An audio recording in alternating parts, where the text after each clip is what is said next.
Welcome back to the Alien Spaceship Talk Show podcast. And in case you're just joining us, you're listening to the Alien Spaceship Talk Show podcast with Emmy, Hikins, and Trevor.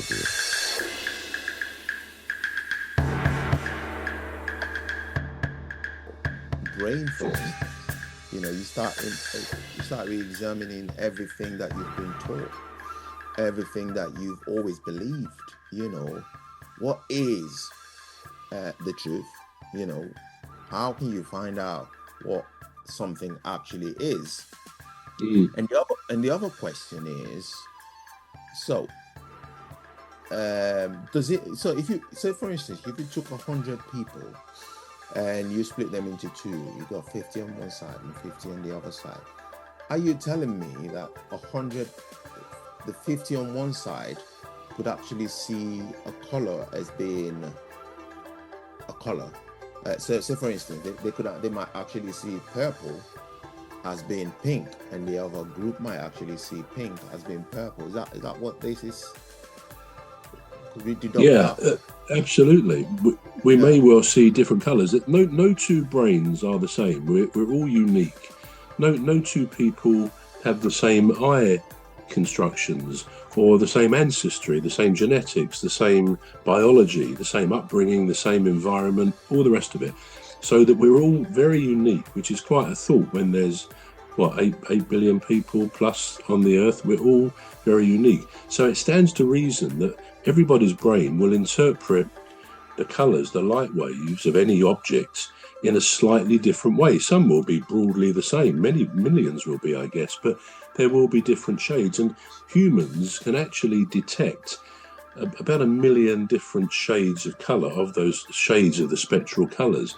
And I think it's called, we're trichromats, T-R-I-C-H, trichromats 3. Whereas most, and humans, I think, and apes and some monkeys have their trichromats.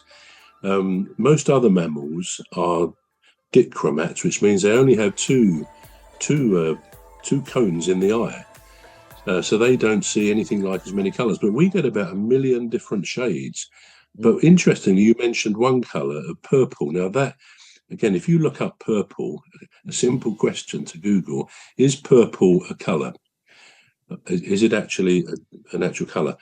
And the answer is no, it's not. It's an illusory color which the brain has created because it cannot match the different length waves which come out of the sun. It's a mixture of red and blue, believe it or not. So what the brain comes up with for most of us, for all of us, is a mixture of that which doesn't exist, but the brain does. It creates this picture that we think is purple. Now we can all think of purple. It's a bit similar, I guess, to another color called mauve, is it? And so on. But purple does not actually exist as a color, even though shades of all the other 7 colors do exist. So that's an interesting one, purple, a very illusory color, doesn't exist at all. So if you get an item of clothing, a shirt or something, purple, then you can't say it doesn't exist, but your brain is playing a trick because that color really does not exist at all. But with all of this, your brain is playing a trick. And it just, when I've talked about the brain before, and I think we all agree it's an incredible thing and a difficult subject to navigate because it's so complicated. And indeed, although the brain has been mapped in terms of what happens and what happens where in the brain, there's still the vast majority of it we don't really understand how it works. This is a 3-pound spongy mess of water, 75 to 80% water. The rest of it is between fat and protein. So you've got 3 very ordinary, mundane substances in the language of the world we live in, and yet they create what we're doing now. They create memory, they create speech, sight, vision, color.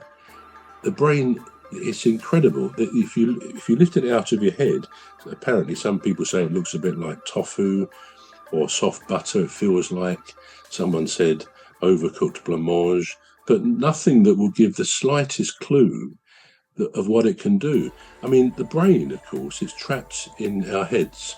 It never sees the light of day. No. It's a world of electrical impulses. It cannot feel the warm sunshine or a soft breeze, all the things we think are brilliant, which the brain in many ways creates for us, the beauty around all that. So it's locked away, and yet it creates this sensually 3D spectacular world and universe for us. And as you said, it's hard to believe really what we see sometimes. It's just the most wonderful thing, this brain of ours. And it's said, scientists have no doubt it is the most spectacular, incredible thing in the whole universe, isn't it? And if it's not, I mean, they're pretty confident when they say that, but if it's not, they say we've got some pretty other. We're going to take a short break now. We're back shortly. You've been listening to the Alien Spaceship Talk Show with Trevor and Emmy Hikins. The Alien Spaceship Talk Show podcast is looking for sponsors. If you're a company out there looking to spread the word about the products and services you provide, please get in touch with Deepstuff Radio Podcast on info@deepstuffrecords.com, or to use the contact form on our website to contact us, please visit radio.deepstuffrecords.com. Also, if you're looking to get involved on the Alien Spaceship Talk Show podcast, reach out via our Deepstuff Radio Facebook page. Thank you.